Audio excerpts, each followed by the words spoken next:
the weekly breakdown. Yes, it is. Number 151, and we are back in the business. We're in the game. We're back in the saddle again. I'm back. Yeah. We didn't do one 2 weeks ago. Last week, I had to study to be a small unmanned aircraft pilot. Passed my test, so that's good. I can fly drones, dude. Big drones. I thought you said Jerome's. Yeah, Jerome. Yeah. Jerome. Yeah. So that was nerve-wracking. Were you up in one? Were you in the air? I haven't flown yet. No, but I'm going to soon. Just waiting for the weather to get a little bit better. But do it in the storm. Yeah. The worse the weather, the better. That's what I hear for flying. Yeah. Yeah, typically. But I had to study. I had to understand the different types of fog. I didn't know there's 4 different types of fog, and unstable air versus stable air, and shit like that is just really, really dry. You learn about the kind of fog really where monsters come out. Yeah, pretty much. That's one of them. Learn about mist. Yeah. It's pretty cool. Stephen King. Yeah. Was it the mist or the fog? Mist. The mist. Yeah. It's one where they're trapped in a supermarket, isn't it? Yeah. And they didn't. No one fucked. No, hey, that's a Stephen King. That's Stephen King. Okay, I saw the movie. Yeah. Which the movie's pretty good. Yeah, and then the dude has a fucking really crazy ending. Yeah, the ending is he basically puts his family out of their misery, and then the army comes and saves them. Yeah. Seconds later, it's you watch that movie, you're like, this is good, but then you watch the end of that movie, and you're like, okay, I probably won't forget this movie now. Yeah. It's really depressing. Because I was also scrolling through Netflix, as one does. Yeah. Just because you probably spend more time fucking scrolling through Netflix than watching the shows. I mean, not really, but there's a show called The Mist. It has 2 seasons, and I'm like, what's this about? But I don't think it's about it might maybe be a TV adaptation of it. I can maybe be. I never heard of it, but I don't know. Yeah, maybe. Yeah. Anyways, we are going to be talking about Ready Player One. That's probably going to be a decent amount of our show here today. We just got back from seeing it. Ready Player, so yeah. We'll talk about that, talk about some Far Cry 5 and Sea of Thieves, some music stuff, and see where shit goes. Yeah, we'll probably, because since we're just doing Ready Player One in the breakdown, we should probably avoid spoilers then, for the most part, unless where do you want to put in a section for spoilers like we normally do in a regular video? Yeah, I mean, I think maybe we can just mark down when spoilers start, but for now, we will I don't think I have any spoilers. I think it's an easy movie to talk about, without spoiling anything. Yeah. Let's just have it down just in case. That there just in case. Yeah. So Ready Player One is the new movie from Steven Spielberg. It's an adaptation of the book, sort of. Yeah, there's some differences. Roughly. There's rereading a synopsis of the plot because it's been a while since I read the book. It's very different in some aspects. Yeah, but basically, it's like VR in real life in a weird way. You put on this headset, you go to the Oasis, and you can do infinite amount of things in it. But the creator created an Easter egg in the world, pretty much, and no one ever solved until he died. And he's like, hey, there's this thing. And then everybody goes crazy because if you win, you get to control the Oasis, pretty much, and own it. So that's basically the plot. And you have to find 3 keys to do it. What do you guys think of the movie? I really like the movie. The movie has a sense of style that I think the only other kind of movies are movies that are very referential, say Deadpool. Kind of have, even though this isn't really anything like Deadpool, but in that sort of thing where it's you got to pay attention because there's all kinds of little hints and cues, whether or not it be Tracer is in the background of a scene, or oh look, there's the Joker and Harley Quinn, or things like this, or oh okay, That's the thumbs up. It's from the Terminator, or other things like that. There's like references all over the place, and I like that. I went in not like expecting for a fun movie, like not being like this is going to be some groundbreaking thing because the book's not really the super groundbreaking thing. It's your standard fare. Hey, technology's great, but be cautious with it kind of story in general, and that's basically what the movie is. But I like the characters. I thought the visuals, visually, this movie is awesome. Yeah, I mean, if this movie doesn't at least get nominated for cinematography or animations or special effects when it comes down to the Oscars next year, they're fucking up big time. Yeah, I mean, this movie just blows everybody out of the water with that shit. I think the first thing I said to you after we left is, I think that's a very expensive movie to make. It is. Just the amount of CG and the amount of detail and everything is crazy. Over half the movie is completely CG. Yeah. Which is, awesome. And then, I think the characters are interesting. Maybe some of the side characters could be fleshed out a little more. Because it's mostly just focusing on Wade and the other girl, Sam, for the most part, the villains. But, I think it's a fine movie. Again, I like the references. The soundtrack was good. No Rush, which was a little weird because Rush, the song 2112 is actually super kind of important to the plot of the book, and that's not in there at all. But I'm not a long song. Well, you can at least have a part of it.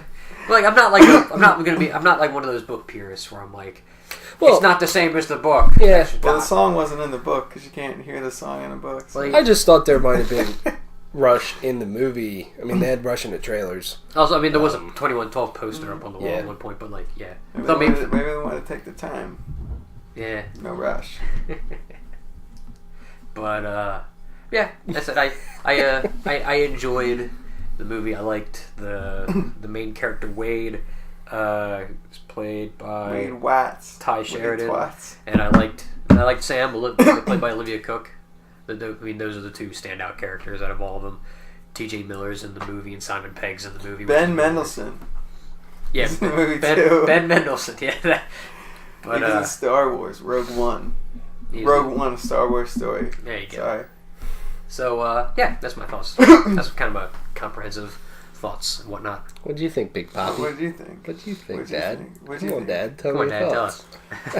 I liked it. I thought it was a really good movie. I thought it was a good balance of everything.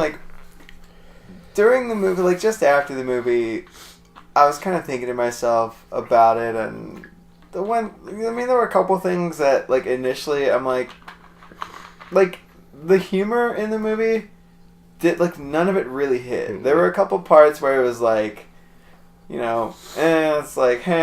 but it didn't hit. But then the more I'm thinking about it is the humor there?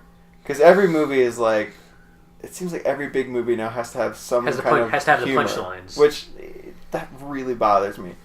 But in this movie, it wasn't unbearable, and the more I thought about it, humorous parts of the movie, when H they're going through this they were in this world that was a kind of a recreation sort of The Shining, and H kind of got lost and stuff happened. Yeah. And it was humorous, but it didn't make me laugh. And the more I'm thinking about it is was the intent really for it to be humorous, or was it just to be outrageous? No, just kind of refresh you for a minute, because the whole movie can't be dramatic and action packed, because then you kind of get tired of it. But just to kind of reset you a little bit, and then get back into another dramatic part or something. And when you kind of look at it that way, it's it's good for the movie, because if the whole movie's dramatic, it's it gets to be boring. Or it's all action packed, then the action just ends up trying to one up itself. So I feel the different change of pace in this movie was pretty good. The animation was amazing. It puts Pixar to shame. With the amount of detail, especially you have there's all the stuff, because we were reading through the list of references, and it's those have to be there was a movie somewhere in these references. There was a movie. Yeah. Yeah. But I thought the action was really good. you know when you see a trailer, like after a movie comes out, and there's like a quote from like a review, like, oh, heartwarming and funny by Fuck Magazine or whatever. Which you're using most of those are made up. Yeah. Like, I actually, it got my heart like pumping, like during the race at the beginning, which is in the trailer, so that's not, giving anything away. Yeah. It actually like got my heart pumping. I felt my heart pounding at certain parts in this movie. I don't know, it really roped me in, and it was like, part of it, if you look at it one way, it's... Part of the movie is kind of dated. Like, if you look at it from a certain perspective, it's dated. It doesn't really feel like... It doesn't feel like this throwback, like it kind of works and it's referencing, like, stuff. It's just... Some of the writing and some of, like, the lines and stuff and delivery, it just kind of feels like this, like an old Steven Spielberg movie where you kind of see that... It just feels old, a bit dated, but then at the same time, it's like the other way you look at it is like you just kind of enjoy it. Like, you know, I hate saying that, but like if you just kind of like when you get roped in and you're enjoying it and you like it and you're going along with the ride, then it's really a great movie. And I found it really easy to kind of just go along with the ride with this movie. Like some movies, it's about like the tone and the way things are delivered to you and they're presented and the execution of certain things that it doesn't really bring me in. I'm just like, wait a minute, I can't stop thinking about some things that I don't like about it, and it's just like, but this is a movie that's really easy just to go along with it, and it just, you know, gets better and better, and I think it's like a 10 out of 10. It's a really good fucking movie. Yeah. If you just, you know, it's really easy to enjoy this. Last thing I'll say, and then I'll let you see, because what you were saying made me think of this. The movie very much reminds me a lot of, in that sense of it's a movie you can just kind of get into and enjoy, is like King Kong from last year. It's like maybe not a super serious movie, but it's just a movie you can just like sit there and be like, all right, I can dig this. Like if you can get into it, it's really easy. Like you're going to enjoy it. But if it's like, if there's one thing that really bothers you, like if you're one of those people that like hates CG in movies and you're like, oh well, there's too much, and it's like, it's gonna bother you. Like if you're looking for a reason to not really like it, you're not gonna like it. Like I don't go into movies looking for reasons to hate it, but sometimes just things pop up that I'm just like, that's sticking with me, that's bothering me, or this, I wish this would be different. But I felt this movie, I wouldn't really change anything about it. Like I felt it was a good balance of everything. Like if they had less, if they took, like I said, if they took away the humor, then it would be too much of something else. If they took away different things, it would just too much. Like it had a good balance of everything, I felt like, and I wouldn't really, I liked where it was. But yeah, I would actually give this movie a 10 out of 10. Like it was a really good movie. I don't think there's any like glaring issues, other than it did feel a bit dated sometimes, but even then, I think that's kind of the point. Yeah. I mean, in a way that wasn't really like, it didn't really feel like kind of not in a great way, but it's not like it doesn't ruin the movie, you know?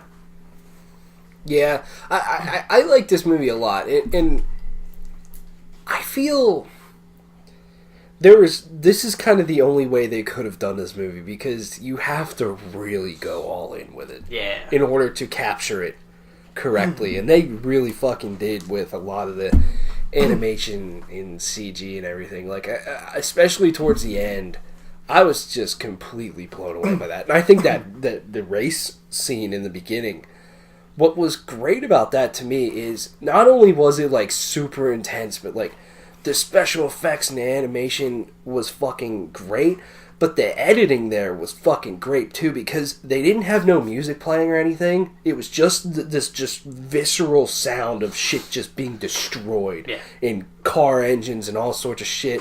And just like the perfect camera angles and everything. Like I love the one where the camera's more down on the ground, the cars are going, the fucking wrecking balls are going this way and that way, and it's like swinging towards you and the shit's blowing up towards the screen. I'm like, this is amazing. And I think this movie was just very smartly edited throughout the whole thing, you know, especially during certain scenes where, you know, they would constantly go back and forth between real life and the Oasis, you know, to really make you understand like what is actually happening, you know, in real life versus that, especially like in the battle scenes or whatever, the action scenes, especially towards the end, it was like all this crazy shit would happen, but then they would cut back to real life, and there's just these fucking chaos everywhere. Yeah, and shit's going down there too. It's like two sets of action going on at the same time. At first, I was like, man, they are really just giving you a big info dump right in the beginning of the movie. But they kind of have to, in a way, for people that don't know what Ready Player One's about or is there, because, like, I never read the book, but, you know, I like nerdy shit. Steven Spielberg's cool, and I like a lot of just CG animation stuff. I think I'm always intrigued by that. So, at first, I just thought it was a massive dump, but you know, it gets you up to speed, I guess. Like they do that, and then it's like, cool. Now the plot's just gonna you'll get some information, and stuff like that. So and I liked. I'll be honest with you. I kind of liked the characters around the main dude more than the main dude himself. I could see that. I thought H was fucking awesome. Both sides, the real life version and especially the in game version, you could say. God, what's the chick's name? Artemis, yes. She was good, and I actually like her. Olivia Cook, who played her, she was in she's in Bates Motel, and she's good, and I thought she was really good in this movie too. And I did like the relationship between the two, between her and the main dude, Wade, yeah. But I just thought they were way more interesting. Even the other two Asian kids were like fucking fascinating to me. I wish we could have got, like you said, a little bit more of all of them, because I just thought Wade was like, he wasn't bad, but he was a little bit more dry compared to the other ones to me. I can see that. Not, you know, maybe I'm thinking more of his like real life version, you could say, because his in-game version isn't as bad. But one thing we were talking about before we started this is like people saying like, why are they focused on this in-game stuff and not the issues in the real world? I don't really think they should have focused on it, but I would have liked, just because I'm more intrigued by it, it's not a knock against the movie, I would have liked a little bit more context on why the world is what it is. Again, in the first place, it's part of the info dump. Well, I mean, it's basically I must have missed it. The Oasis kind of gets created, and then because of that, people kind of stop caring about the real world as much. Yeah, and so then it kind of perpetuates itself. I was thinking, I'm like, does anyone like have jobs? But then I'm like, you make your money in the Oasis, so that makes sense. But like, I think that side of it's really like the two sides of that is really interesting. Of like this like dirty and kind of gross real life world, but then this just beautiful and imaginative VR escapism that everyone has. I think, you know, there's an interesting like dichotomy there, but I think it is good. And once you get sucked in to it, I mean, it flies by like that, and it's a blast to watch. The villain kind of is what it is. The main bad dude, Ben Mendelsohn. Typical kind of like corporate, like, I'm gonna win guy. I was surprised how many scenes there was with him, though. They did a good job making him like a character. Like, he was like a character. He wasn't like just some kind of like, I'm a bureaucratic evil guy. It's like, I'm an actual character. And they did give him a little bit of a backstory, but just not too much. I liked that, like, when he went after the good guys, like, stuff actually happened. Like, it wasn't just like a bunch of foiled attempts. Like when they wanted to capture someone, they captured someone. And like, you know, when they were in that hideout after Wade was like captured or whatever, and like, it's like every attempt that he made to like go after the good guys was actually like, it was working. Yeah. It was kind of like Willy Wonka. It reminded me of, like, we're gonna hand this thing off to you. Okay. Sort of thing. I got you. The one thing that I do like is that they managed to hide sort of that duality of the real world and the virtual world in the thing, because like with each of the clues, it's all about, especially like the first two, they're about like the dude, I forget the guy who made the Oasis, like his personal life and him learning like, yeah, there's more to life than just this virtual world. So, and I like that they managed to put it in there. That's kind of the lesson in the whole thing. So, yeah, and I also think, I mean, there's a lot of great directors out there, but I don't think this movie would be as good without Steven Spielberg. No. And I know he's like a masterful director, but he has such a fucking fantastic vision for all of his films.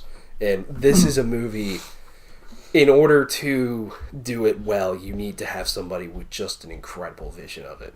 You know what I mean? And I think it really paid off, because some of the scenes are just very well done. Very, very well done. Yeah, I'm glad it was the way it was and didn't turn out to be some, like I know I referenced Willy Wonka earlier, but like Charlie and the Chocolate Factory, they didn't like Johnny Depp the movie up and make it like wacky, and it was like it felt serious and like don't worry, that's for when they try to reboot it in like 20 years. Mm-hmm. I mean, also, I mean, they're supposedly, at least for the books, there's supposed to be a sequel to the books. So who knows? There might be another movie eventually. Yeah, I mean, I would like one just because I think the Oasis is such a fascinating thing. Yeah, you know, just because of how much you can do. What's the second book about? They don't know. Like they literally just this past December announced it. The dude just announced, "Hey, I'm going to make another book." Because I guess popularity's up. Because I mean, the book only came out. The actual book only came out like a couple years ago. Like the second movie is going to be about how he like loses all of his money and he's going bankrupt and he has to shut down the Oasis and that girl leaves him and his life sucks. I mean, he has to win it back or something. I mean, I don't know. I think it's like a good one-off movie. The world is cool if they did like a side movies about someone else's story, but I think for him it's like that's a good place to leave it for him. For Wade Watts. Yeah, it's because a different character would be good because like the movie's only 7 years old. It came out in 2011. Like it's not that old of a book. Oh, the book. The book, yeah. Movie. No, I meant the book. The book's only, the book's only, The movie, we just don't know what happened. It just stopped. Yeah. But this seems like one of those movies that should like be like Avatar and like break records for the money and stuff. Like it should make a boatload of money, but like scores are giving it like a 65 out of 100 and like 7 out of 10. It's not that. They said fuck. Well, it's PG-13. You get your one fuck. Yeah, but they said fuck, so it's not kid friendly. Fuck. Oh, it's fucking Chucky. For as like child friendly as they made this movie the whole way through, I was so surprised when they got one fuck. They got one fuck, and there's like shit and hell and douchebag, and there's like all kinds of. I think this movie's much better than a 6 or a 7 out of 10. Yeah, like it's like a 9, I'd say. Yeah, it's. I don't know if I'd go as far as 10. But I mean that's a personal thing. But I'd say 9. It's really, really good. I'd put it up there with Black Panther. It's two different kinds of movies, but I'd put them maybe Black Panther's more. They should get Black Panther in this. Yeah, he should have been in the movie. So that would be super, super meta. Mm-hmm. What was the studio that made this movie? It was. I can tell you, there was Amblin. Was this Universal? Like who was really involved in this? Warner Brothers and Amblin, and that's why they got that Batman reference earlier. Yeah. I'm surprised there was no Superman. There was. Apparently, Superman was in it at one point. Again, it's background. It was one of those things. I think I saw. It was on Samantha's headset. I think when we finally see it. She has Batman, but there was like a red sticker in a corner that looked like Superman. It was just hard to tell. I don't know. Yeah, there was fucking references all over the place. I mean, I like that there was some like newer stuff in there. Like there's Overwatch, there's Halo, the new Lara Croft. Like people like that are in there. Apparently, there's what? Kratos is in there. Apparently, Kratos. It was Nathan Drake. I didn't see that. They have the Lancer from Gears of War's in there. Street Fighter. Plus, like the super obvious ones, like the DeLorean and King Kong and Jurassic Park and all kinds of other. Iron Giant. Yeah. There was a Star Wars reference, but there wasn't anything actually Star Wars in there. Yeah, Disney didn't want to play ball. Come on, Disney. I mean, whatever. Yeah. Disney already has all kinds of money. They need to make a little bit of money off of every ticket sold for Ready Player One. Yeah. Yeah. It's fun. It's a very fun movie. Go see Ready Player One, man. Yeah. Let's talk about. Let's transition to some fucking video games really quick. Talk about some shit that we've been playing. Far Cry 5 came out, and I have played like 2.5 hours of it. You just got it. I just bought it today, like an hour before we started making this video. So what's your impression of it? Yeah, What's your impression of The the box? case is nice. It has good wrapping on it. You got the 3 last out of copy? 10. 3 out of 10. Second to last. Oh, okay. Yeah. What's his nuts said? There's a second to last. Like, yeah, we're getting more in, but we've been selling a lot. I'm like, really? I bought one of them. Yeah, but it's like, I don't know. I just didn't expect Far Cry 5 to sell like that many. It's an open world Ubisoft game. Yeah, but I mean, People for love them to Ubisoft. kind of almost sell out is like, like I expected them, like if they thought it was going to be that big, get a lot of copies. Like I'm sure they got a lot of copies, which is kind of the thing of like, oh wow, you know? Yeah. The only time I remember Ben Mendelsohn. I remember, like, the only time I actually went into, like, a GameStop or any video game store and bought a game day of physical that I didn't have pre-ordered, and they were, like, actually really frustrated about that was when we bought GTA 5 when it first came out. When on it first 360. came out, people were like, oh. Remember that? We went into Just Press Play and we're like, alright, let's get copies of GTA 5, and they're like, did you pre-order? And they're like, no, and they're like, just because everybody's going nuts over GTA 5. They were like, fuck, because we're running out of copies, man. You should have pre-ordered it because we would have had more. It's like, yeah, whatever. Yeah. I was going to get that game until... I probably didn't know I was going to get GTA 5 until like a couple days beforehand. Yeah, me too. Anyways, Far Cry 5. It's interesting. It's a Far Cry game. It's a Ubisoft game. Well, that pause might be...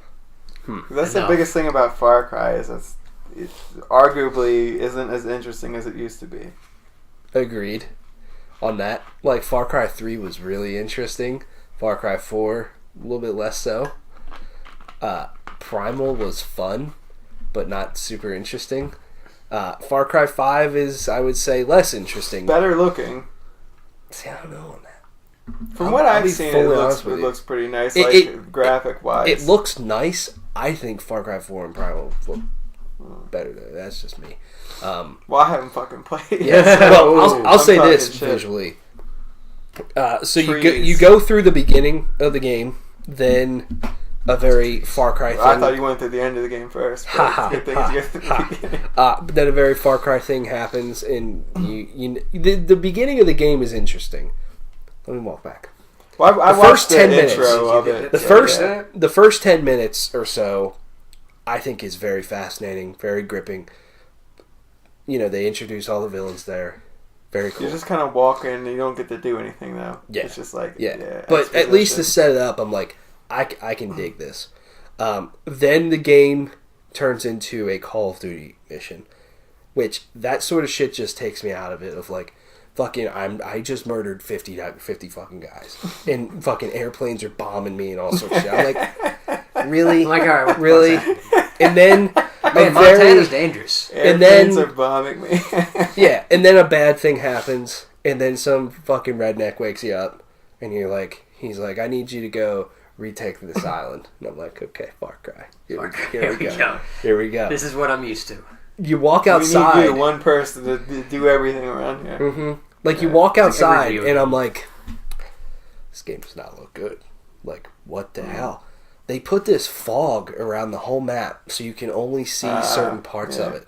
And I'm like, explore. What the fuck? That's your incentive to explore. Yeah, see, so you can see the rest of the map. That's incentive in 2018. But once you get through that, like, you know, the game opens up to the whole map, and I'm like, okay, now it's very pretty.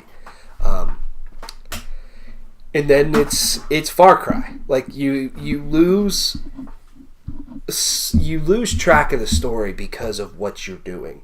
Like, they set this story up of this just completely batshit crazy cult, just creating this massive cult, brainwashing people pretty much, and, you know, very religious. They were going to make like these political statements It seemed like, about America. It's coming out at this crazy politically charged time.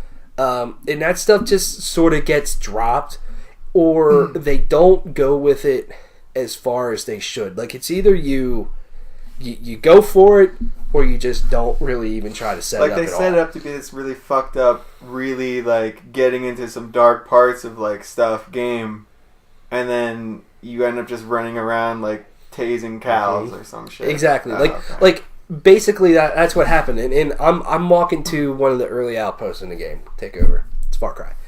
And this is exactly what happened. I get to this I'm walking up to this outpost, and all the guards there are fucking triggered already. And they're like running around. What'd you say to him? Yeah, I know. I'm like, I didn't even shoot my weapon. I didn't do shit. What's your fucking problem, dude? Then they start shooting at me. Then a bear runs out of the woods and starts fucking mauling all of them. And then all of a sudden shit starts blowing up, and all the trees and grass catch on fire, and shit is just insane. And all that just happened. And that's the Far Cry to me that's fun to play. Yeah. The game feels a little bit weird in terms of shooting, just because you play some other first-person shooters that are way tighter than that. I caught one letter. I caught one letter what you were spelling, and I'm like, I already know what you're doing. I must kind of misspelled it a little bit. But like, it's fun to play. But here's this game in a nutshell. You have this very serious story that they're trying to set up. This fucked up, crazy villain, right? And then I did a side mission about an hour into the game where I'm flying an airplane through circles. These triangles? These red, white, and blue circles, while a redneck is yelling at me not to run into trees, and heavy metal is playing. And I'm like, this is fucking stupid. Like, those two things don't go together. He's like, hey, don't run into a tree. You're going to be screwed if you do that. And this fucking heavy metal is playing. I'm like, what? The fuck? What? And at the same time, the game has this really, like, serious story that's going on. Yeah, so it's weird. Like, I think the villain in this game is much weaker than Voss or Peg and Min were in Far Cry 3 or 4. Fucking Peg and Min's in the ass, Min. Like, those guys were at least a little bit more interesting to me. It is what it is. I am enjoying myself. I'm enjoying playing the game. I'm enjoying playing the game, but the story, like, I don't really give a shit. It, right? Yeah, probably. You can recruit these specialists, so I have a dog named Boomer who will go around and just kill people, which I know is fun. about Boomer. I found a dude named Merle Higgins. Chris Berman? His nickname is Boomer. What if he is running around the game? Yeah. And he's like, that would be cool. But like this is the rest of the game. Then once the map opens up, the map overall is split into 4 areas. 3 of them have. It's almost like Far Cry 4. Yeah. Should have been split into 5 areas because it's Far Cry 5 now. Yeah. 3 of them are large areas, and then the last one is like the final area. But in order to go there, you have to complete the other 3 first. So you can do them in any order you want. It doesn't fucking matter. But you walk into an area and you need to build up enough resistance points to then take out the boss, and then you move on to the next level. You need to get 13,000 resistance points, and you do that by saving civilians, destroying property, doing side missions, outposts, towers, that's vandalism and arson. That's right up that sort of stuff. Like that's all you do. Yeah. Like if you save a civilian, that's 50 points. If you do a mission, that might be 100 to 400. If you do an outpost, that might be 400. Whatever. So it's a little bit of a grind, but that's what you're doing the whole game. So if you like that sort of shit, if you like the more of the memorable gameplay moments, it's fun. But if you're looking for like this really good story, I just think you should just forget about it. For me, usually those kind of aren't the memorable moments. Like for me, memorable moments in video games like almost always revolve around the story at some point. Like I've been playing Mass Effect 2, and you know, like when you have to go get Archangel, aka Garrus, and you have to go across that bridge, like that's memorable. Even though it's like you're just running across a bridge, that's memorable to me because of the character and what's going on in the story at that point. Like, I don't know, just, like, I don't know. Like, yeah, fun stuff can happen, but I don't know. Like, the more memorable stuff for me is always, like, story-related somehow, or, like, world-related. But, yeah.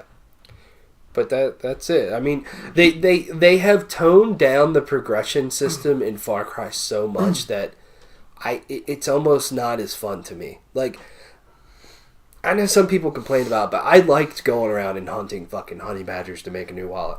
I found that to be kind of fun to do. That is completely gone in this game. Like, if you kill a honey badger, then you just sell that and you get money so you can buy more guns. And that's pretty much it. So that's like the only thing you can buy is like guns? You can buy guns, you can buy items to customize your character that you don't see.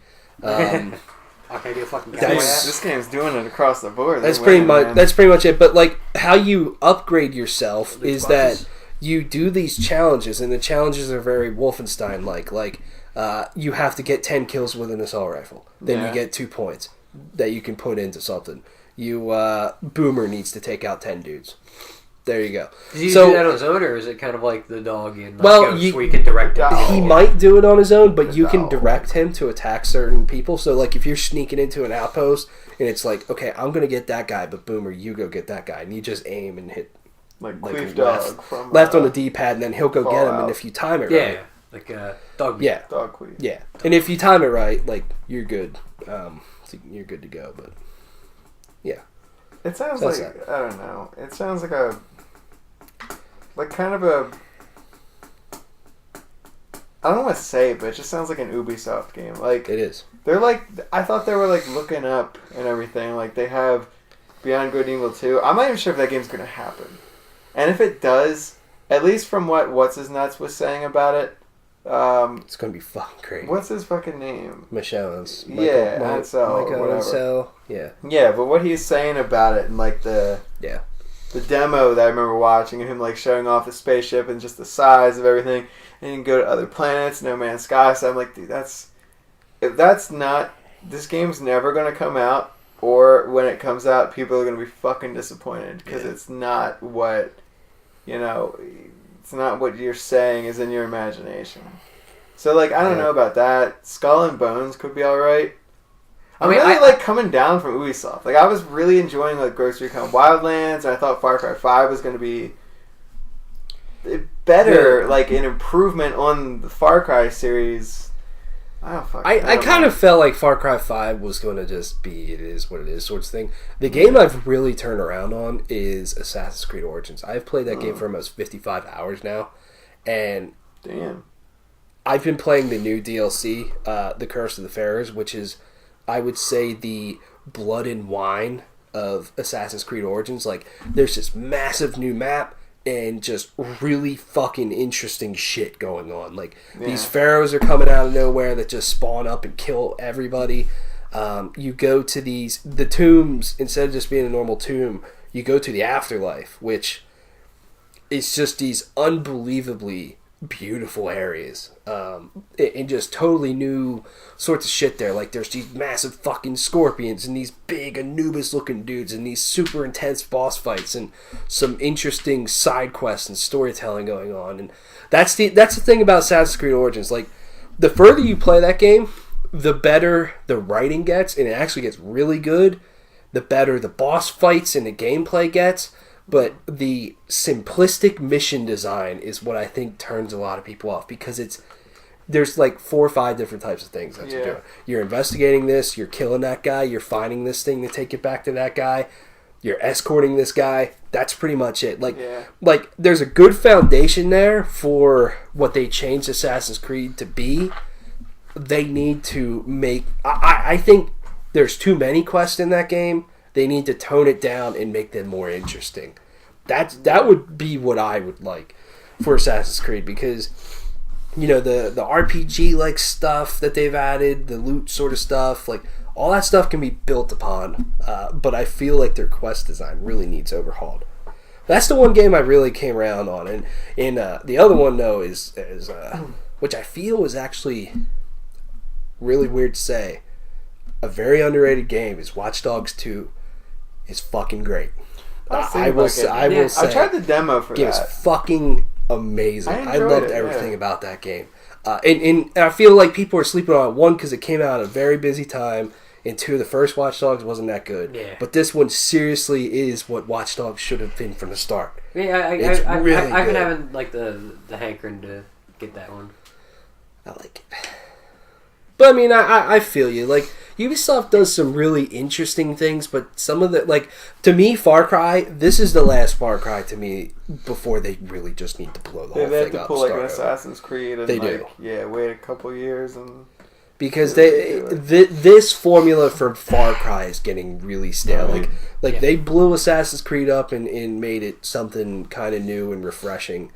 They have some interesting games out there, like Rainbow Six Siege or Skull and Bones could maybe be cool. For Honor is cool. It's something different. For Honor's cool. It's kind of dead now. It's kind of dead. A little bit. I mean, there could be more game behind the mechanic. Like the mechanic's cool. There was an interesting bit of it, but that was really like it. Yeah. Like I more look like when I see For Honor, I look at that, and now when I play any game, I'm like, that game should have this combat system. Like I play, like even though like I do like the new combat system in Assassin's Creed Origins, I'm like, should have that fucking For Honor combat system. For Honor, and then again playing Sea of Thieves, I'm like, Sea of Thieves should have like a combat system. Sea of Thieves is the best.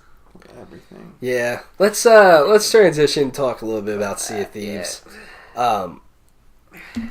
So yeah, we've played a what, maybe 5 hours. 5 hours. I put a couple. Yeah. I put a couple more before that into it.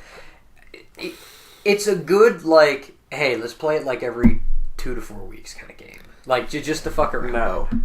No. Like we talked about this on your radio show last week. I don't like this game. Like, the more I think about it, I don't. In its current state, I really don't like it. Like it could be an interesting game a good while from now. Like even No Man's Sky, I'm like, their big update or whatever, I'm like, I still don't know if I want to go back to it just because of that bad experience to begin with, which was something I never really understood. Like I remember you guys used to say that when I finally got Assassin's Creed Union, like you guys want to play the co-op stuff, and you're like, I get it now. Like you don't want to go back to a game that you have like a bad experience in or you just don't like it. Sea of Thieves, like it has a great framework, but it's like it's just so does it though limited. Like it does it have a great framework? That's the thing. It does in ways like it's a good like concept. The ship is good. Yes. I like how it's not Agreed. Overly complicated. It's not too simple. I like the fact that on the ship sailing on the ship's the best part of this game. Yeah, without a doubt. Like you have to communicate. Kind of like the only part of the game. Yeah. I mean, honestly, it is. You have to communicate with everybody, and I like that. You know, you don't have a waypoint on your screen telling you where to go. Like you have to actually look at the map and go, okay, we have to go northwest. Everything is like very analog. You have to have someone going down there and being like, are we going the right way? Oh no, you gotta turn it right a little bit. Like stuff like that, or communicating when to raise the sails up and drop the anchor. Like that stuff is fucking awesome. The combat sucks. All the quests suck. Fucking all you fight is skeletons. Those goddamn quests where you're trying to fucking find pigs and chickens, like, can fuck off. There's so much stuff in here. I know I'm not a game designer.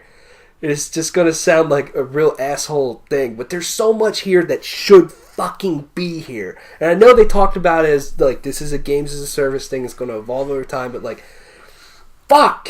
There's so much potential here that it frustrates me. You know, just kind of on that you talked about how like you kind of feel bad. For I feel bad. I feel like Sea of Thieves got an unfair shot for a number of reasons. Which is yes, it's the first big Xbox exclusive in a long time. Mm-hmm. So probably Microsoft was probably like, we need to get this thing out sooner rather than later. Right. It's the first game to go up on the games with a service system, which is a lot of why it's been having a lot of issues with the servers since it came out, because nobody was just prepared. There was no way of knowing how that whole thing, how much more popular it was going to work. But then, like, and yeah, I just feel like it's. And then there's all these really high expectations. You know, people were just like, this because it was, again, it's the only game coming out. People were like, this game's going to be great. I went in thinking this is just going to be, even like looking at it, thinking, I'm like, all right, you're going to go look for treasure. This is just going to be a fun game to just fuck around with people. And I'm like, and you know what? I got, even though I've only paid $10, but like, I'd be like, yeah. And that's why I don't hate the game right now. I'm like, I look at it and I'm like, this, again, I see the potential. And I'm like, I'm not going to give up. This game looks like it could be fun in either short increments or, like, you know what I mean? Like, playing it every once in a while. Like, not like, it's not going to be a game I play every day. Maybe once every couple months, be like, yeah, fuck it, let's just go sail around and Sea of Thieves. Maybe we'll do a mission or two. Maybe we'll go find another ship. Who knows what happens? Like, I feel you on that, but I feel like there's so much potential with this game that I want to play it every day.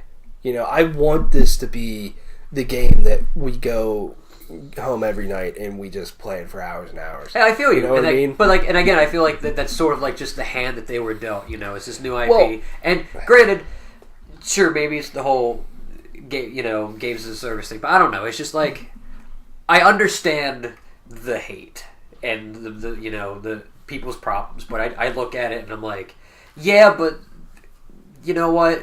For kind of what it is, for taking an original idea, which who knows? I don't go into game design. I don't know how difficult it was to kind of make this thing where you can kind of pop around in a world, or to even create something that's balanced, which is definitely, you look at it, something that they've tried to do is make a game that's like anybody can do anything and it's balanced. You know, you can fucking start up the game and you can head towards where the raid is, because there's a raid in the game and you can go right the fucking do that right off the bat. You know what? Yeah, it's possible.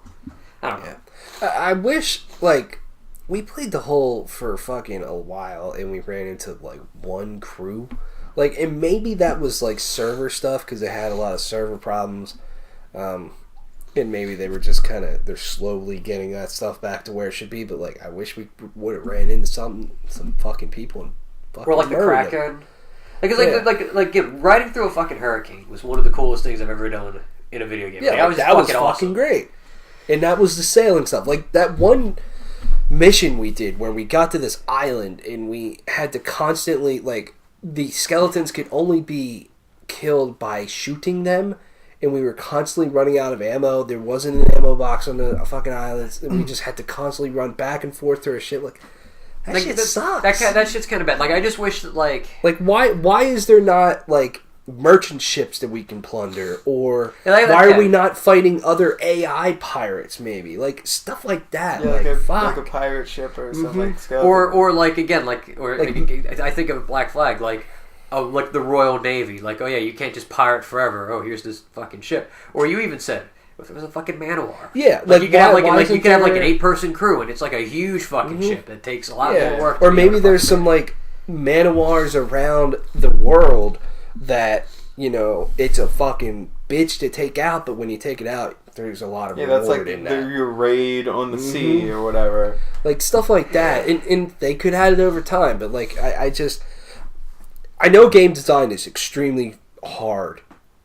You know, I just wonder, was this game supposed to be so much more than what it is right now? I assume so. Because why did this game take so long to make, and this is what we have right now? You know what I mean? Or what if waves looking right? But you think we don't? I mean, they look right. They look who fucking good. Who knows? Like, when?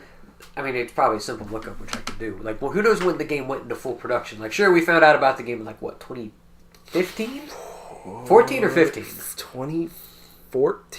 2014. So what if, like, again, amidst accusations of not having any exclusive, Microsoft's like, hey, I know you have this idea, but can you make something like really quick to show us? Rushed, and then even then, and even like all the other stuff, like, I wouldn't be surprised if it's like, can you just, like, I know you're doing something, but like, can you just give us something so that people know? I don't think this is as bad as like a No Man's Sky situation, because they didn't fully outright lie to everybody. Like, No Man's Sky was bad, man. I mean, No Man's Sky was like, there was like a lot of just bullshit out there with No Man's Sky that just wasn't even possible. And it might be possible in that huge update they're putting out in the summer. Maybe that's what it is. I don't fucking know. But like, that didn't happen with Sea of Thieves. I just think if there was a little bit more there, if the experience was a little bit deeper, I wouldn't be saying that. I think the biggest mistake of this game, to be fully honest with you, it should have came out in the Xbox Game Preview program, and it's a $20 or $30 buy-in if you wanted it, and it's labeled as early access. Then people wouldn't be jumping all over it of like, it has no content. Is fucked. It's steep. It's really I wouldn't steep. even. I do still kind of like Sea of Thieves, and $60 is a fucking rip. It is like maybe 30. Like, and maybe Microsoft doesn't want their big first party title of the year to be going in to a game preview scenario. But at this point, yeah. but maybe why don't you do that and say the full thing comes out in the fall, and we're going to constantly be putting new content updates with it over time. We're working our server kinks out, all that sort of shit. You know what I mean? Because maybe then with a lower price, a buy-in like that over time, the more content they add to it, maybe you get more of a buzz, and maybe that's what will happen here. But it's not there, and saying that this is a $60 title is just not good. Not good.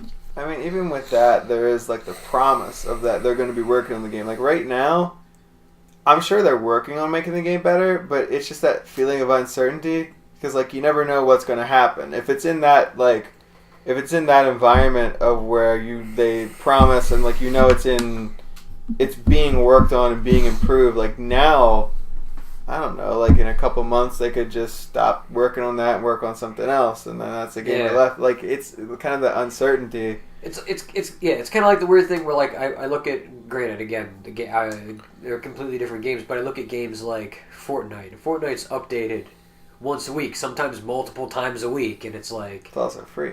Well, yeah, that too. Yeah. So yeah.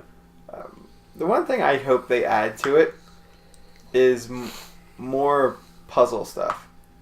Like, just going on an island and looking at a map and seeing an X and trying to find that on the fucking island sucks. Yeah. It wasn't fun. It gets old Or quick. like you gotta pick up stuff and you gotta like we just have to go shoot something or go and dig here. Like, give us what you showed us at E3. Like, you go through and you have to like solve this puzzle and you have to do this. Like, more stuff. Don't put it behind the level thing, because like that's like the kind of the thing is like right now like I'm only like level 5, so we can like get level 5 missions, which are only like you get a bigger island to look for shit on. Like I bet you those missions are there. It's just even looking at the whole world map, all the islands look kind of relatively small. Mm-hmm. Like there's no one big giant kind of main island that's like, oh, this is a lot of different stuff here. And yeah. I mean, I can kind of understand that because if the ship play is the majority of the game, you don't want to have like any kind of spot where it's like, well, you're gonna get away from the ship. Yeah. So like you want to keep the thing super close, but yeah. Again, I said this would be a game that like I'll just for the sake of trying to get higher levels to see if it gets some of the better stuff. I might dabble in every once in a while, but like I'm not putting a lot of time into it.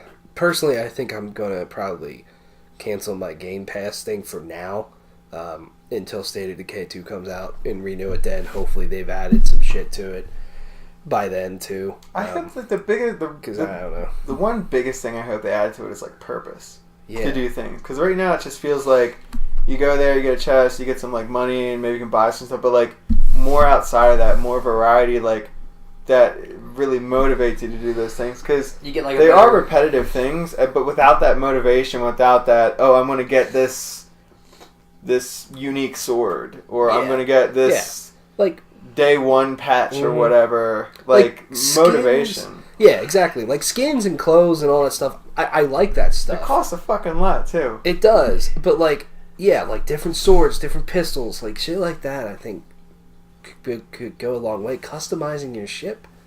I mean, that's a little bit hard to do. There is that stuff. You can customize your ship. There is stuff for that.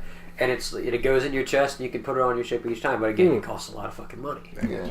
And the other thing that's kind of a little bit shitty about that is that you need money to get missions, so you can't spend all your money on shit. That's a weird thing. Like too. you can't spend all your money on stuff because you're gonna need that money so you can do more missions to get more money. I like how you change shit to stuff. The shit to stuff. Can't spend money on shit. Can't spend all your money on stuff. Yeah. I feel there's a lot of potential here, but this is definitely like the bummer of the year for me. So far, yeah. Yeah. Absolutely. There's one game that I saw that's coming out, I think, apparently later this year. Mutant Year Zero. Heard of it, haven't seen it. They put out this, like, animated trailer that looked really awesome. I thought it was going to be like a movie. I didn't know it was a game. And then I just saw gameplay. It was like 20-30 minutes of like gameplay. It's like this... It's kind of like XCOM, sort of like this top-down strategy. Okay, now. And you're like you're like mutants, and you have like these special abilities and stuff. It looks really cool. So I don't know when that's coming out, but they said 2018, and the game just got fucking announced, so I don't know. Mm-hmm. Could be next year, could be this year. But that looks cool, so. I'll be honest with you. I am so fucking ready for God of War. Like, that is the thing. That is the thing that I just wish it was here, because that's all I want to do is just sink my teeth into that game. Like, playing Far Cry and Fortnite and all that stuff's fun, but like, I want God of War that, right now. and I've Really been getting more and more excited for Spider-Man. I just hope it's more... I hope it gets really personal. That's the one thing I really hope. That it's not just you running around fighting guys, but it like Spider-Man always does, it focuses more on Peter Parker's life and his relationships and stuff, and you can get some teen bone action. After I can't say that's child pornography technically. I don't want that. No. Allegedly. I don't want that. Just allegedly teen bone action. After But Spider-Man, I mean, like, teenager. I don't Maybe know, he's high college school, kid. Maybe he's romancing, college friendships, that kind of thing.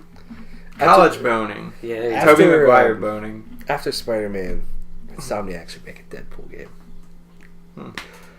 Like a better one than the Activision one. Yeah, I forgot I still have that game. Apparently you can't buy it anymore. Yeah, it's Again. fucking janky as shit though. The one I Really? played. Like I played maybe for like an hour, and I'm like, the frame rate is terrible. I can't fucking play this. Yeah. So Have I been playing anything else really interesting?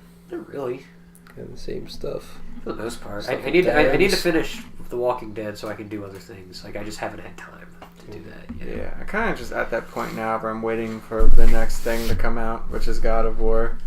I've been playing a little bit of, well, I just got that. Been playing Mass Effect 2. I beat the first Mass Effect. I went through, I did nearly every fucking thing there is to do in the game, and I felt like a couple hundred experience points short of level 50, which you need to get a trophy.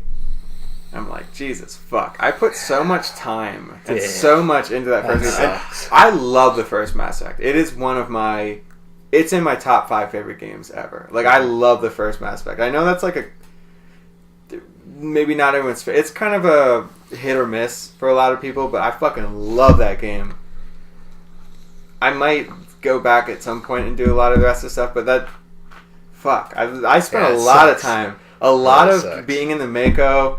and landing on random ass planets and going to these little bases, and then it's the same fucking 2 layouts, and you know from the outside of the building exactly 3 layouts.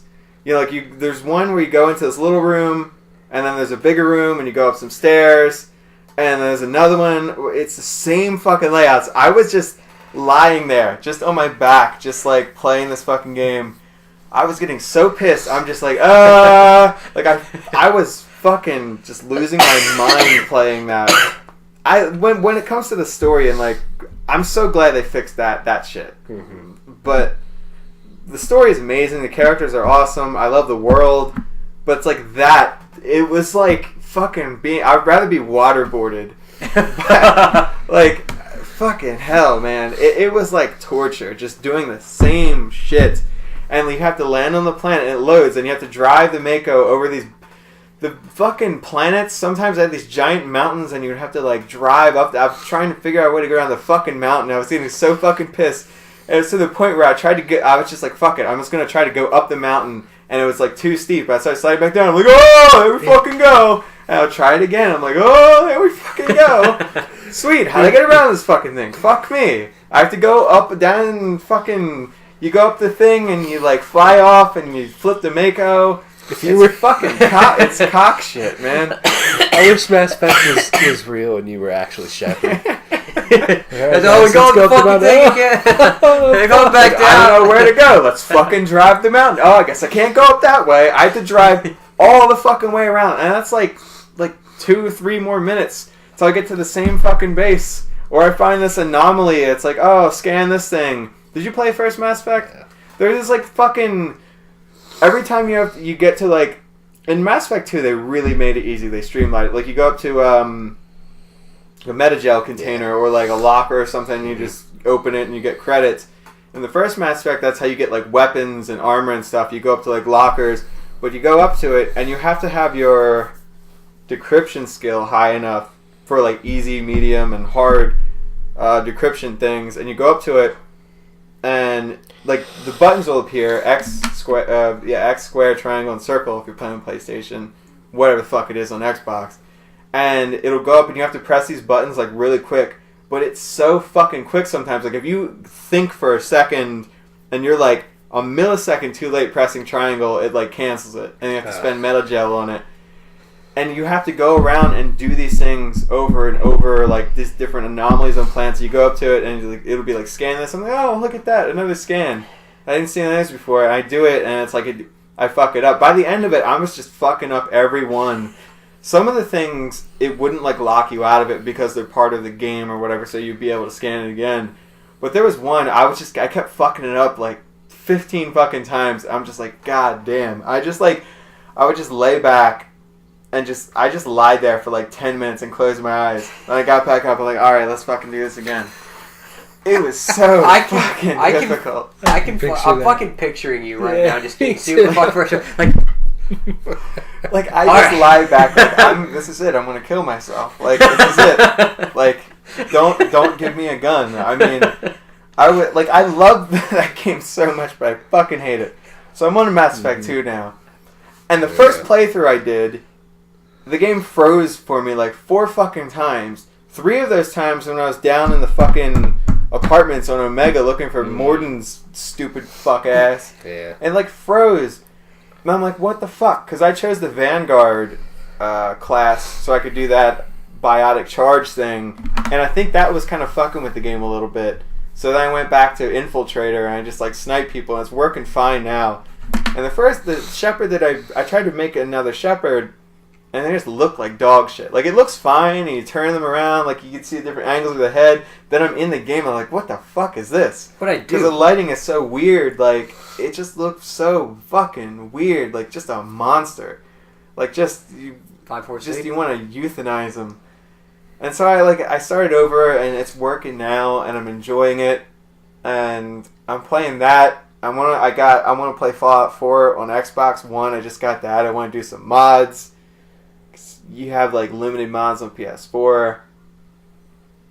I want to play Night in the Woods again, which is why a game like Sea of Thieves, to bring it all the way back around because it has a point.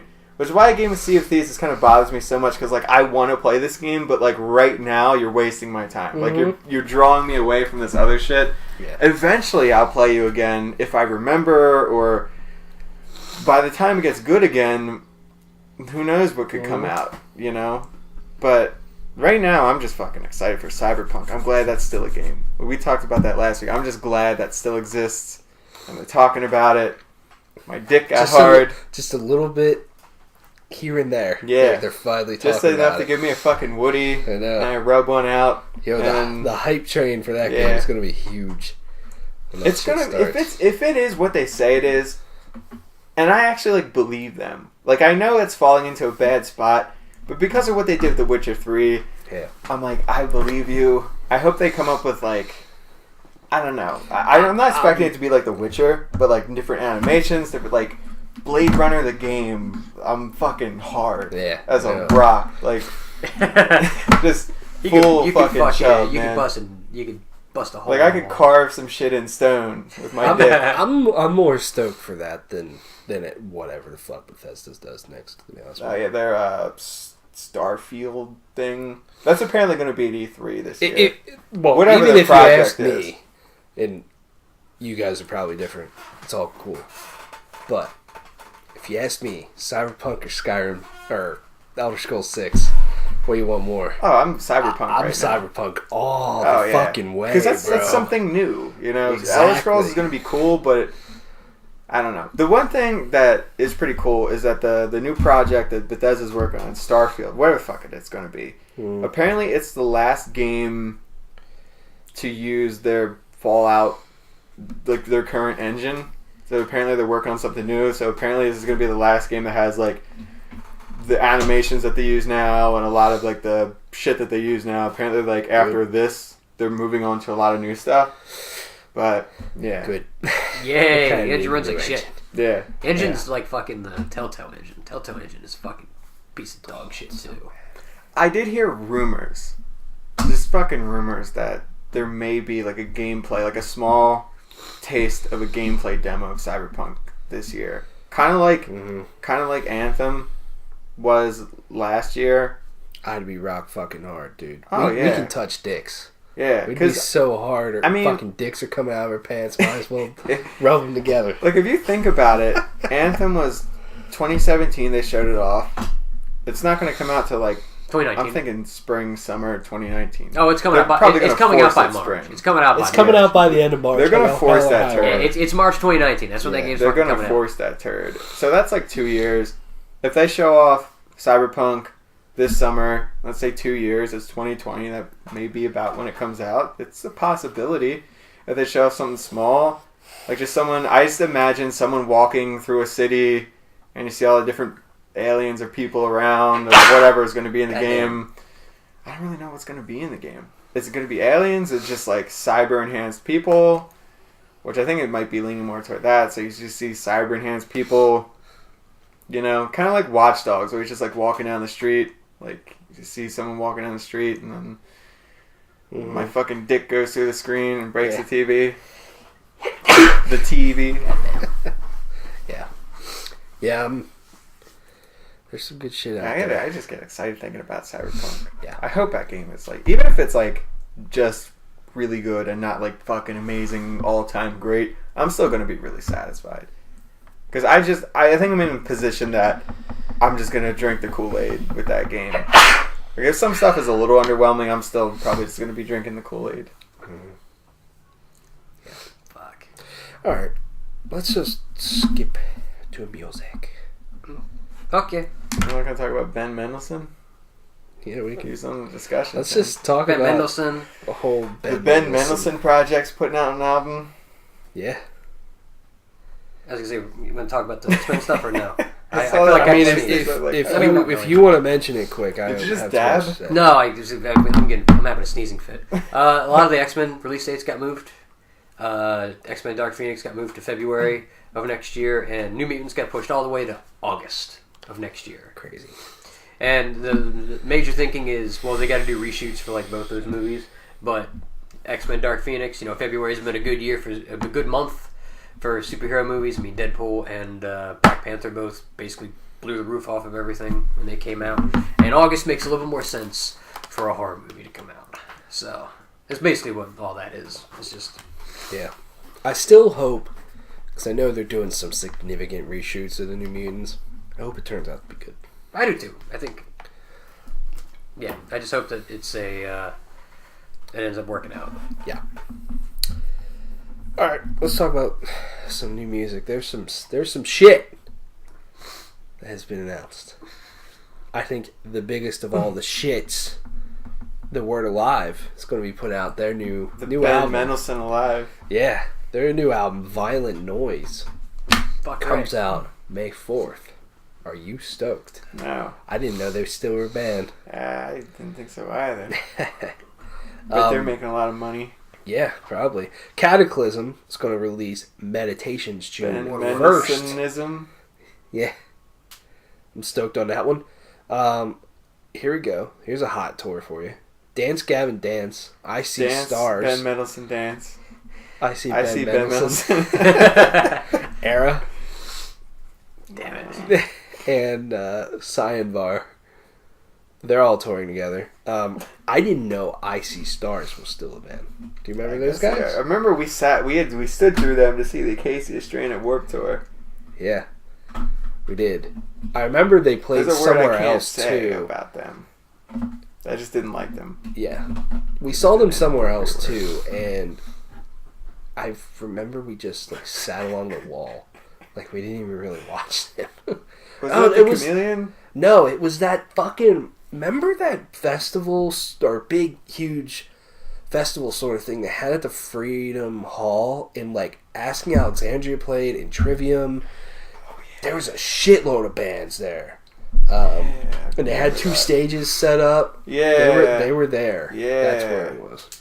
Did they ever have any other shows there ever again? Or? Yeah, they do. They do. Yeah, like the Hailstorm played a couple years ago. Yeah, August Burns Red is doing their 15th anniversary show there. Yeah, basically in, bands 2 that weeks. like still want to come to Lancaster, but too big for the Chameleon Club. Yeah, is essentially what it is. Yeah, pretty much. So yeah, the Deftones might be working on a new album. That is very exciting. Devil Driver has announced their sort of new album, Outlaws Till the End, which is an outlaw country covers album. It comes out July 6th. I remember when I called that dude from the Deftones Chi Chong or whatever. I didn't remember his name. Yeah. Outlaw country. Oh, Christ. Outlaw cunt. So they are covering. Here's what they're covering: Country Heroes by Hank Williams III. By Ben Mendelsohn III. Whiskey River by Johnny Bush. Mm-hmm. Okay. Yeah. Outlaw Man by David Blue. Okay. Recorded by the Eagles. Yeah. Okay. Ghost Riders in the Sky by Stan Jones. I'm the Only Hell by Bobby Borchers. What? I don't know. Bobby. If Drinking Don't Kill Me. The Man Comes Around by Johnny Cash. There we go. Gotta have some Johnny Cash. You're playing outlaw country. 1,000 Miles from Nowhere, Dwight Yoakam. Copperhead Road, Steve Yoakam. Earle. I hardly know him. Dad's Gonna Kill Me. A Country Boy Can Survive, Hank Williams Jr. Yeah, okay. And The Ride. Fucking, what's his name's intro? I can picture his fucking face. Thinking Matt UFC? Hughes. Matt Hughes? Yeah. That was his Sounds about intro, right. I think that was Matt Hughes, yeah. I'm fucking excited for next Saturday. UFC 223. It's gonna be a big one. Who's fighting in that one? Habib Nurmagomedov, who's this Russian dude. Habib. Okay. He's from Dagestan. He's 24 and Never heard of 25 and 0. 24 and 0 or 25 and 0. Dude's never fucking lost. There are like videos of him. That's online. what the O means. Yeah, there are videos of him online when he was like probably like 8 or 9 or 10, like wrestling bears, like a fucking bear cub.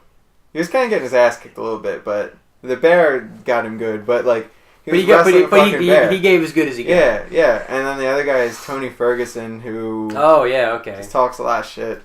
Who doesn't talk a lot of shit in the UFC anymore? Yeah, I mean, Habib fucking what's his face kind of popularized just being a shit talker. Conor McGregor. He just popularized. He hasn't fought in like a fucking 1,000 years. He's gonna fight somebody else. Isn't he gonna fight Manny Pacquiao now or something like that? He's gonna fight like some other big boxer. He's like, I'm gonna fucking box. I'm a boxer. This fight between Nurmagomedov and Ferguson, they're gonna strip Conor McGregor of the belt and give it to the winner of this fight. Oh. Because he hasn't fought in fucking forever, and they're like, we're gonna strip you. And also, like I said, I think I seriously think it's like Manny Pacquiao or another big boxer. Yeah. Floyd Mayweather might be coming to UFC. He's apparently getting training. He's gonna get fucked up. He's like 40. Randy Couture could fight, and he was like in his 50s, but that's Randy Couture. Randy Couture is UFC breeds a special kind of human being who just doesn't like. Again, yeah, they're like 50, but it's like I'd still not fuck with them. Yeah. Mm-hmm. Even Ben fucking Mendelsohn. Even fucking what's his face? Even though like Chuck Liddell, he kind of fell out. I still wouldn't fuck with him. Oh yeah. Because he just looks like he'd kill me. he looks like he would just murder a dude for looking at him wrong. Yeah, he looks like a fucker. Yeah. Like he'll fuck you. Fixing to fuck you. Yeah. I'm a fiction to fuck you. Just a few more things here. Apparently, Bleeding Through is coming back. Yeah, I saw that.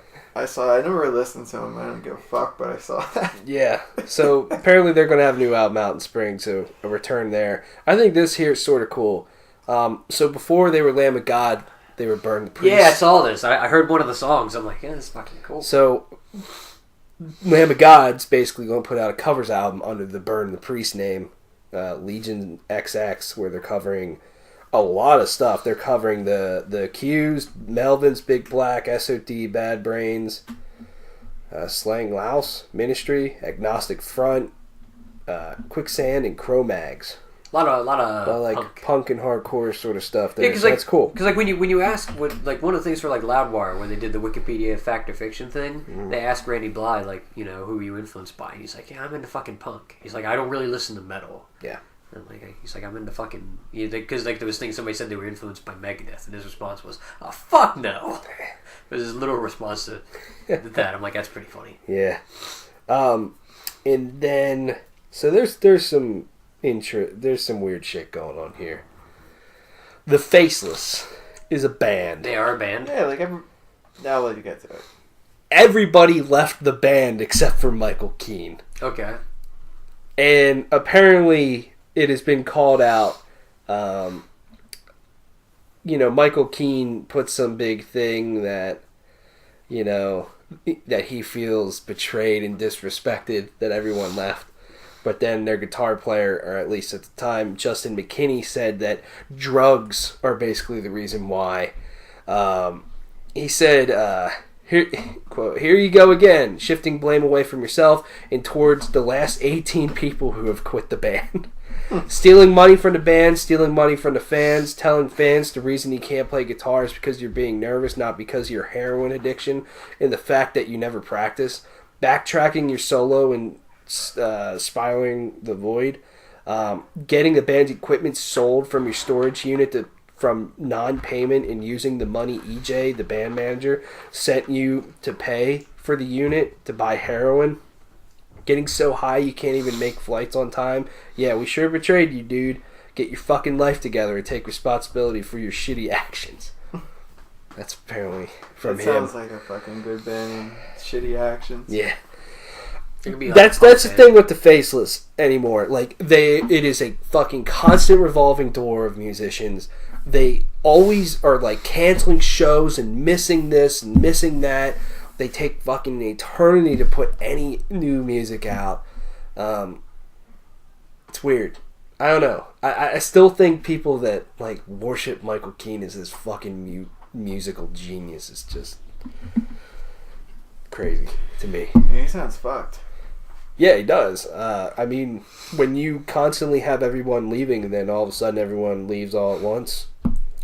Kind of sounds like this recurring problem in the band. And it's like he's the constant. A lot constant. of people keep leaving. He's the only constant, so it's got to be his fault. Yes. Well, correlation does not equal causation, but I think there's 18 people worth of evidence to support this idea. Yeah. So, last thing here. This is a little bit more of a heavier thing, you could say.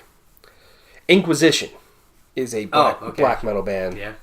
They've kind of been growing in popularity over the last few years. And they have, I mean, they're not bad. But, like, their last album is, like, ridiculously long in terms of title. Bloodshed Across the Empyrean Altar Beyond the Celestial Zenith.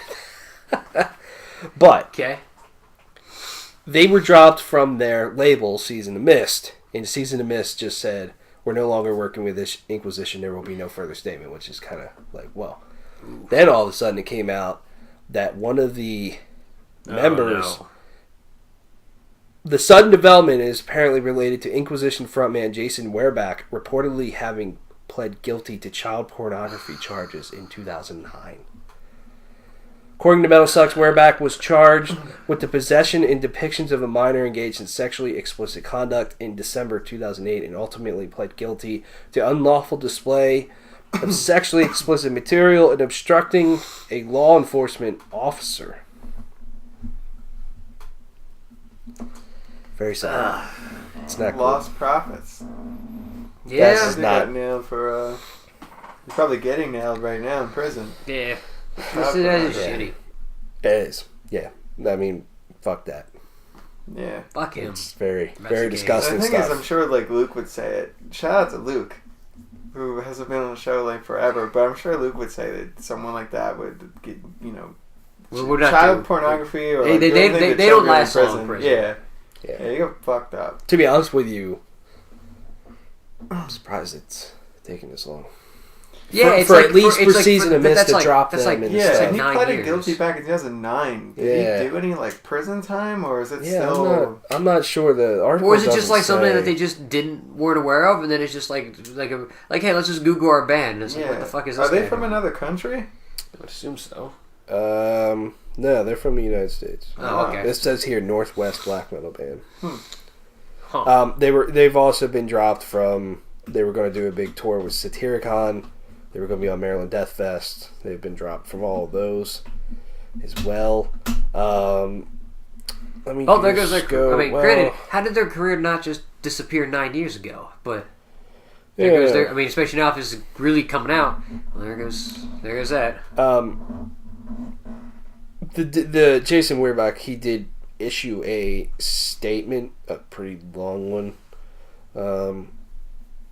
I'm a changed man. I don't do that, the usual kind of shtick. Probably. I only took advantage of kids like 9 years ago. Yeah. Live and let live. No. Weirback. He said first, you take into account everything metal. Everything Metal Sucks published is taken from court documents that state charges and accusations rather than what was proven or admitted in 2007.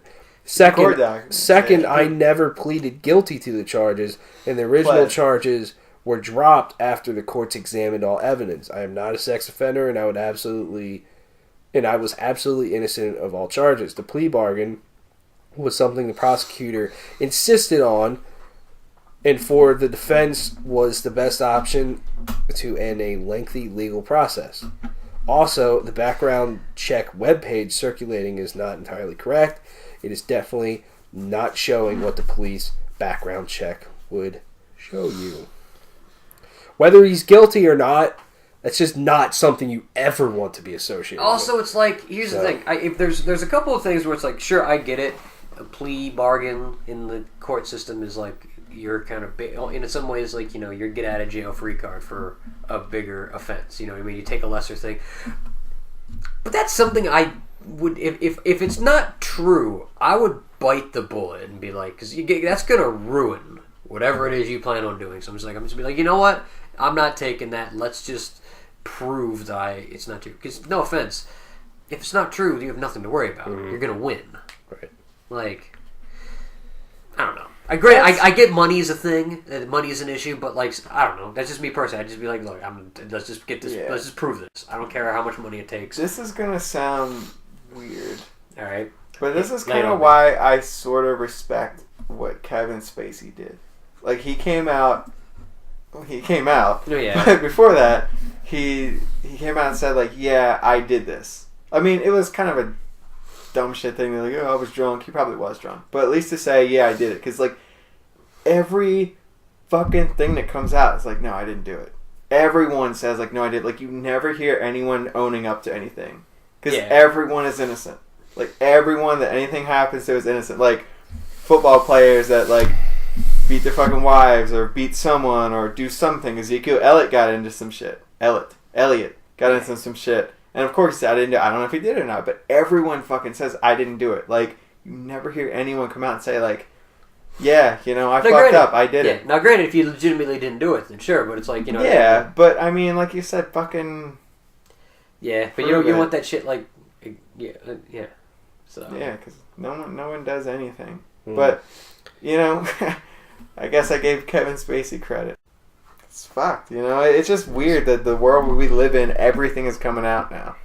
Yeah. But it's good and bad, It's good that, like, Harvey Weinstein's out there, and he's a sick fuck.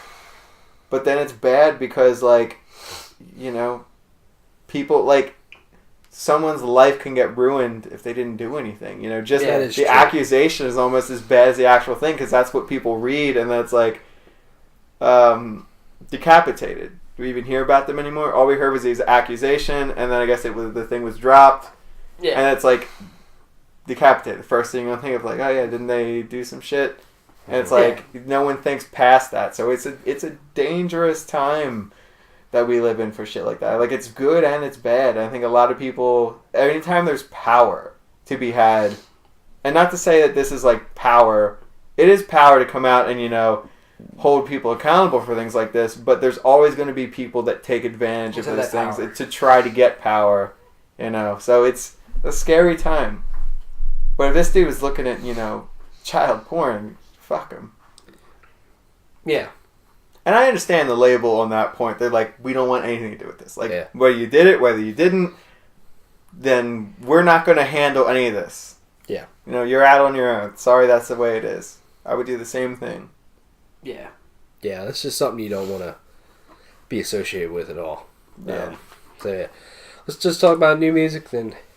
Skedaddle. Whew. There's some new shit out this week. Ben Mendelsohn's out this week. Exactly. He's already played a movie. He has some sick death metal. Yeah. Augury with Elusive Golden Age. It's their first album The Elusive in Mendelsohn Age. 9 years. So That's Also, how long ago that that dude was looking at child porn. yeah. That's how long ago that was. Arian. Allegedly. Arian Universe, the best of Arian live. That sounds like some Hitler metal or some Nazi shit. metal. It might be Arion. Arion, how do you okay. spell it? Ayron. Okay. Okay, we're good. Arion. Yeah, we're good. Yeah. We're good. Yeah, Arion. Arian. Progressive. Dropped in from the label. Quick. Kitty with Origins/Evolutions. Alright. I'm not even touching that one. Rock? Sounds like a rock band. They're more like metalcore sort of stuff. Fuck. It's all female. I mean, I figured. Light the Torch. The with fuck's that Revival. supposed to mean? I know a fucking metal dude who would name his band Kitty. I can Could. see it. Ocean's 8, man. Don't be fucking sexist. Is it Ocean's 8? Is that Yeah, what it's called? it's Ocean's Okay, 8. yeah. Yeah, Ghostbusters. Fuck you.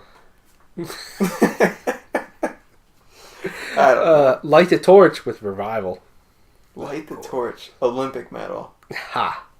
Metalcore. Howard Jones.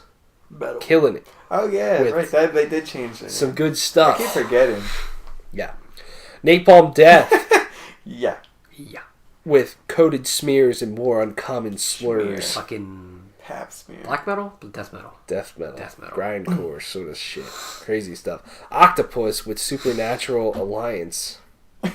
Progress. Sounds like supervillain metal. Yeah. Doom. Yeah. Doom. Primordial with Exile Amongst the Ruins. Death metal. Folk/black metal. Good stuff. Alsana with The Lost Chapters. Weren't they like fucking emo rock Yeah. or something like that? Yeah. I remember. Is this a band you guys complained about a lot once? I think I remember. Yeah, sort of. It was I think that was Dylan, like a Zach band or something. Dylan Alvord. Oh, okay. How does Zach listen to them? Maybe I don't know if he I don't did. know. I'm not sure. Big D Alvord listened to that. That was his favorite Does he band. still wrestle? Dude, Fake- I don't Does he still know. fake wrestle? I have no clue. Imagine him being in the UFC. Barren Earth with a complex of cages. Like, what? Folk metal. A lot of death. I was going to say something, but I What? forget. Critical Mass with Human Prey. Fucking John Goodman metal. I don't know. He's reaching Death- critical mass. Escape the Fate with I Am Oh, Human. fuck, yes. Fucking metalcore? Yeah. Are they rock now? Or are they still metal? Yeah, metal rock. I don't fucking know. I didn't Like, know they were still a what? band. They are. They They can't escape their fate. Ah, sad. Sad. Johansson and Speckman with From the Mouth of Madness. And Mendelssohn. That sounds like Swedish stuff. Death metal. Okay. Alright, I fine. thought Swedish stuff was a genre. It is. We started a genre just called Swedish stuff. Mark Rizzo with Rotation. Heavy metal? I don't fucking know. Shred. Shred. The hell? Alright. Two more. No. Red Sun Rising with Thread. Fucking rock. Ooh, Yeah. fucking Chinese Empire Yeah. metal. Red Yeah. Sun Rising period. Last one. Zeke with Hellbender. Zeke. Ezekiel Elliott. That hellbilly metal. Fucking beat your girlfriend metal, allegedly. Rockabilly. Hardcore. Fuck. Yeah. Allegedly. Zeke. There you go. Yeah. Bitches. Bitches. Bitches be tripping. I don't know. That's all I got. Yeah. Thanks for watching or listening. This Go watch some started stuff. a band with like Mr. Hyde from Dr. Jekyll and Mr. Hyde. Called Hyde and Zeke.